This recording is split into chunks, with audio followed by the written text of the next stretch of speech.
ជំរាបសួរបងប្អូនទាំងអស់គ្នាហើយវីដេអូថ្ងៃហ្នឹងគឺនាំបងប្អូនមកដើរមើលសួនម្ដងបងប្អូនហើយបងប្អូនមើលតកួនដោះនៅក្រោមច្រើនណាដោះតកួនដោះអីពេញហ្នឹងហើយវាមានទឹកវាមានទឹកដក់ទឹកអីហើយនេះដូចជាកូនខាត់ណាបងប្អូនអានេះកូនខាត់ណាគឺយើងព្រោះវាបងប្អូនព្រោះវាដាំហ្នឹងឥឡូវវាចាប់ដើមដោះកូនលាស់កូនមកទូចហើយអានេះបើសិនវាដោះច្រើនហើយយើងអាចបែកវាដាំអីចឹងណាហើយអានេះដូចជាដាក់ត្រីបងប្អូនអានេះគឺយើងដាក់ត្រីចិញ្ចឹមត្រីចិញ្ចឹមដូចជាត្រីដែងចិញ្ចឹមដូចជា2 3ក្បាលដែរហើយមើលមិនឃើញទេវានៅក្រោមថ្មបងប្អូនវាខ្មៅមើលឃើញទេហើយមានត្រីដែងហើយធំណាបងប្អូនចង់ប៉ុនកដៃអានេះយើងចេះចិញ្ចឹមវាដាំដាក់វាចោលអញ្ចឹងណាយើងចិញ្ចឹមវាចោលទេអានេះ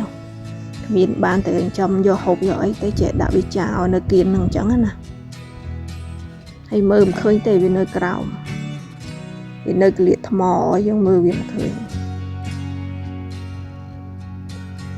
ហើយនេះឈូកបងប្អូនអើយដាំឈូកអានេះឈូកចេះដាំដាក់តាំង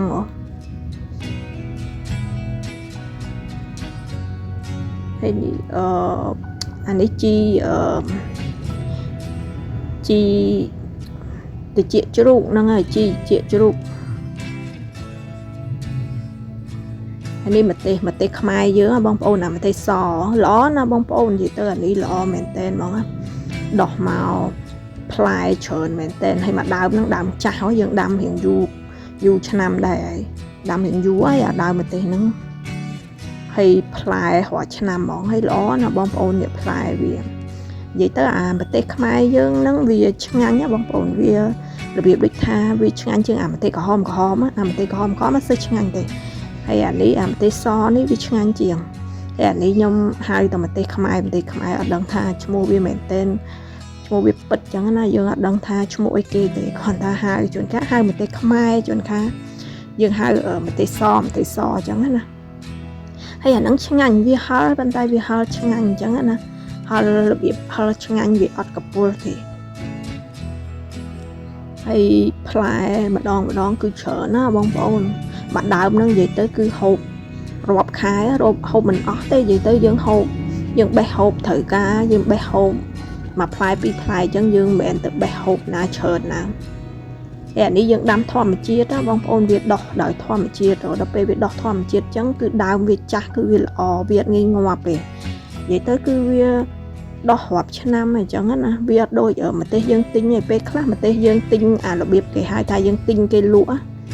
អញ្ចឹងល្អតដំបងទេពេលខ្លះវាល្អដំបងទៅដល់ពេលដាំយូរទៅវាងាប់អញ្ចឹងណាវាឆាប់ងាប់ហើយអានេះដូចជាជីអង្កាម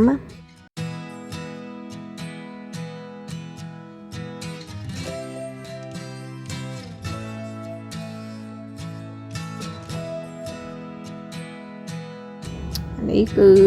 នាំបងប្អូនដើរមើលអីហ្នឹងទៅតនេថ្ងៃហ្នឹងបងប្អូននិយាយទៅអត់មានធ្វើអីចឹងចេះតតនេដើរថតឲ្យបងប្អូនមើលអនុតគួននេះរំចង់ស្អាតណាបងប្អូនរំចង់និយាយទៅបានរិចបានមកផ្កា